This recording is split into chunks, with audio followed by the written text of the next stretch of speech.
Today I'm going to be replacing the lower control arm on this 2016 Nissan Versa. It's not a Note, it's a regular sedan. I got CarQuest. I don't like CarQuest, but there is a location here in Houston. Down the store, and basically I called to see if they had this in stock, and they did. These are $130 each.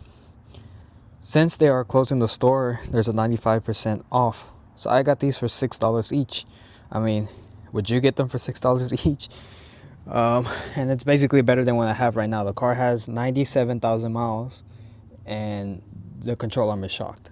But basically this is what I have. Here's a part number in case you're interested. And this is how it looks. I got the driver in the rear, and the driver and the passenger side, but I'm going to be focusing more on the driver's side. So follow me on myself doing it for the first time on this vehicle, and pretty much I guess teaching you how to do it on your own vehicle. We're going to start by jacking up your vehicle safely. Put it on your jack stands, somewhat safe for me. But then you're going to proceed with taking off your wheel, obviously, in order to get to your control arm. And once you get to your control arm, this is the lower control arm. Well, there's only one control arm on these vehicles. There's no upper. But this is your control arm. As you can see the bushings are shocked. For my vehicle, ball joints are fine, but they are bad. Whenever I come to braking, or whenever I come to accelerate from a stop or a red light, you'll feel the shift. So it's not a good thing. Also, the transmission's on this side, so I'd rather be safe than sorry. Change this part and be good. So let's get to it. So there are two bolts on both sides, one here, one in the back. They're both 14 millimeters. In order to get the ball joint off, well, you still need a pickle fork to pull it down, but let's start by loosening these and taking them off. Surprisingly, these were not tight at all.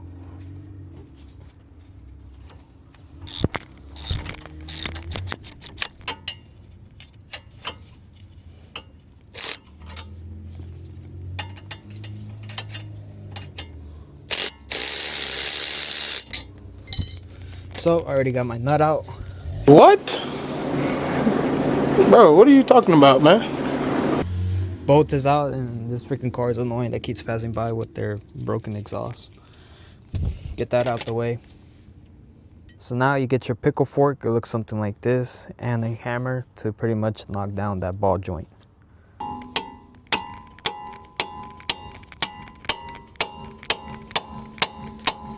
So the next bolt is just one bolt you can't get from up top. It is a 22 millimeter down here. Got this from O'Reilly's, only $8. Stick it in there and let's loosen it. What do you mean by that? So finally got the last bolt out.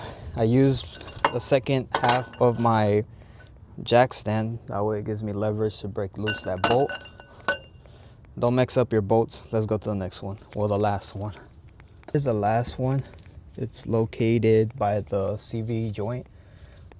It does have a nut on top and a bolt in the bottom. Let me see what size it is. All right, so it is 18 millimeter for these two bolts, but I am using a 3/4 wrench for the top nut. So let's get to it. Okay. I have to use some superpowers.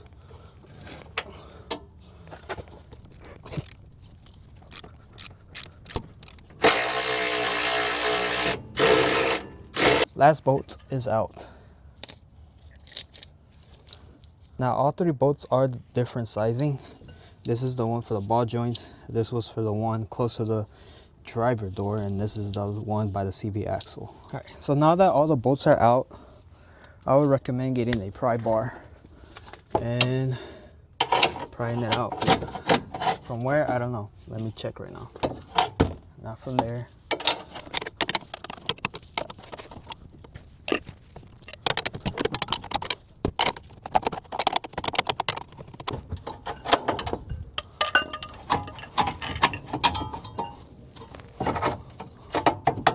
Cool. You can see how horrible it was. That shouldn't have any play at all. Ball joints were still good. They weren't bad. They weren't leaking. So let's get to replacing. Okay, putting it on is not as easy as I thought. And after maybe an hour, 2 hours, I finally managed to get this ball joint into the hole. Honestly, this was a pain.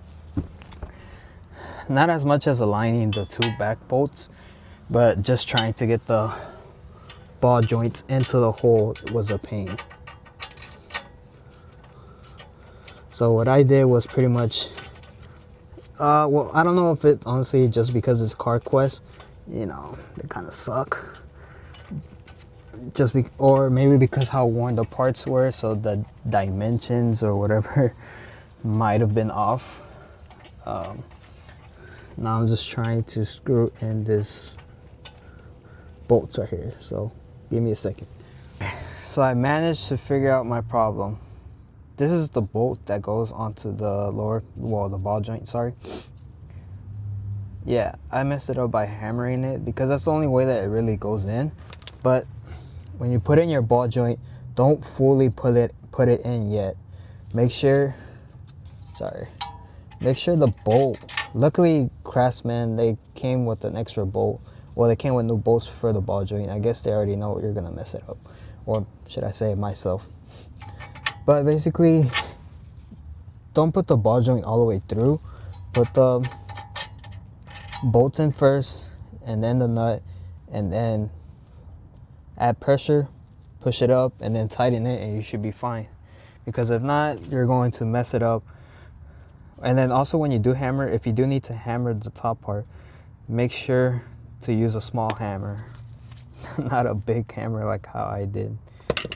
So use a small hammer, and then you shouldn't be hitting as much, because if not, you're pretty much forcing that bolt in just how I did. So I learned from my mistakes, not your own. So finally, after 2.5 hours, I finally put on one side of the vehicle's lower control arm. So remember, 22 millimeter to take off this one, 2 18s to take off this one, and 2 14s for this one. Now, hopefully, you know, just praying that the ball joint does not come out.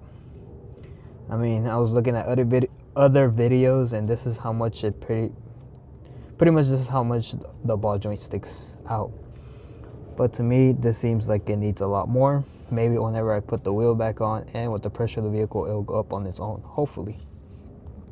Now that I'm finished, let's go for a test drive. Hopefully the ball joints do not come apart. Well, keep in mind, I only did the driver's side, I haven't done the passenger side yet. I do have the part, but I just don't have time right now. But there's a speed bump that I'm coming to. Let's see how it does.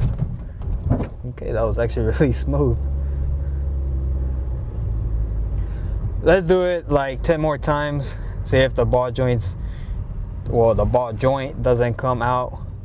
And this time, let's do it at 100 miles per hour. Here we go. Cool. I'm kidding, guys. We are not going 100 miles per hour. Hopefully, the ball joint will be fine.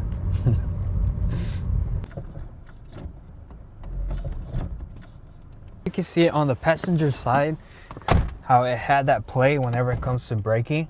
That is not normal. That is pretty much the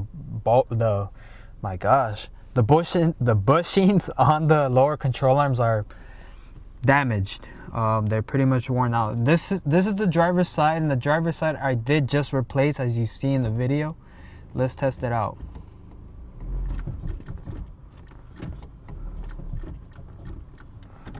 All right.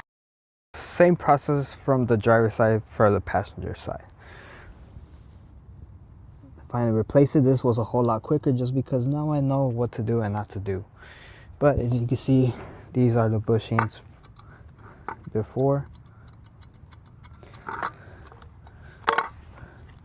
Honestly, they were very bad. Ball joints aren't too bad, but the bushing was already horrible. If anything, it was ready to come out.